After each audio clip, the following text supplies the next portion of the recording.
Salut jeunes pousses, c'est Tom le jardinier. On se retrouve aujourd'hui pour parler du poinsettia. Que tu les aimes petits ou grands, laisse-toi ravir par ses belles couleurs. Je te donne toutes mes astuces pour les conserver en intérieur au moins 2 mois. La première chose à faire, c'est de lui créer une atmosphère humide car il ne supporte pas nos intérieurs assez secs en cette période. La première chose à faire, c'est donc y choisir un cache-pot plus grand, à peu près le double de la taille de notre plante. Je vais y mettre une couche de billes d'argile au fond.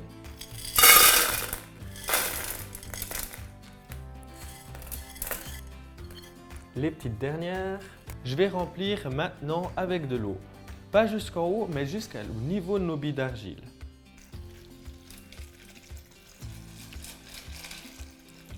Voilà, pas plus. Maintenant, je peux poser mon poinsettia par-dessus. L'idée est de créer une atmosphère assez humide car les chauffages les rendent très secs. Évidemment, sa place n'est pas sur une cheminée. Éloigne-le de toute source de chaleur.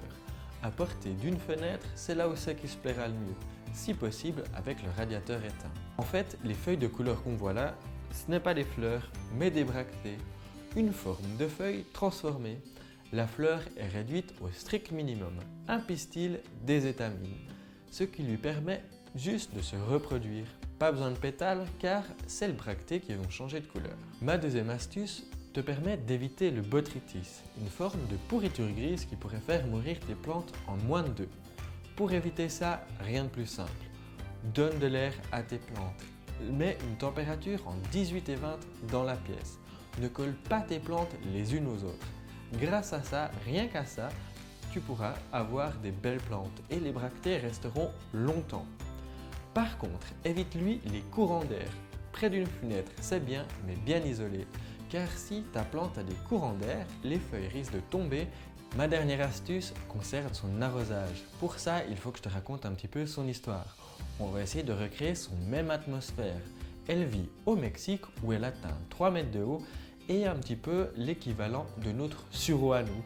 Il est décoratif dans les jardins tropicaux. On va donc essayer de recréer cette atmosphère en arrosant avec parcimonie. Laissez le terreau sécher légèrement en 2 arrosages. Pour ça, tu utilises ton doigt et tu le mets juste à la fleur du terreau. Si tu sens que c'est sec, c'est le moment d'arroser. À ce moment-là, verse de l'eau à température ambiante. Voilà, tu sais tout sur l'étoile de Noël. On se retrouve tout bientôt pour une prochaine vidéo. D'ici là, bon jardinage. Ciao jeunes pousses!